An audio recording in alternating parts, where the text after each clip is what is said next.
I bet he would. Nothing specifically about retirement, but Gronk where he's at in his career, Brady where he's at in his career. At any point, have you thought of a plan like, this would be a good age, this would be a good accomplishment, this would be a good amount of money? Do those things, 5 years ago, yesterday, did they ever cross your mind? Dang, I didn't know I was coming out here to answer about my demise. It's only for a couple minutes. At this point, no. I think as throughout your career, you always talk about the end of it. Like you said out my rookie year, I remember like, man, it'd be cool to hit double digits, and now here I am at double digits. I think there's times when me and my wife sit around and we talk about what we want to do after football and things of that nature. But I don't think we've sat down and said, hey, this is the specific monetary number that we're looking at. When we hit this, we're done, or anything of that nature. The times we've discussed it, we said, we'll talk, and I think there'll be a point where mentally, physically, you're just done with the game. And I think at that point, you'll be at peace with it and you'll be ready to walk away. You think you can play to 41? I don't think so. We can't all be the GOAT. How do you feel? How does the body feel right now, mentally and physically? Where are you compared to, say, 6 or 7 years ago or when you were starting out?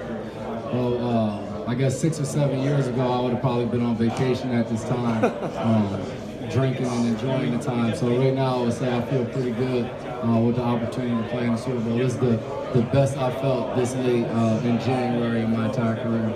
How about the overall?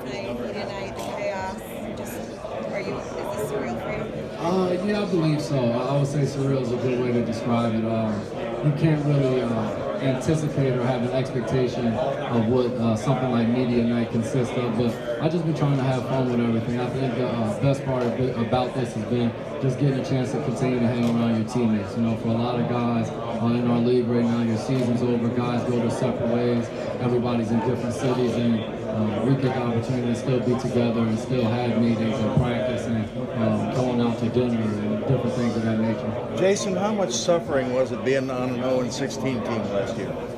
A lot of suffering.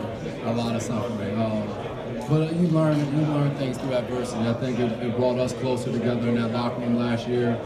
Guys I still talk to that I played with last year. So things happen for a reason. You learn something from everything, and you move forward. Who are some of the guys you still stay in touch with? I still talk to a lot of the guys on the defense. I talked to Kirksey throughout the season. Emmanuel Agba texted me when we were headed to the Super Bowl.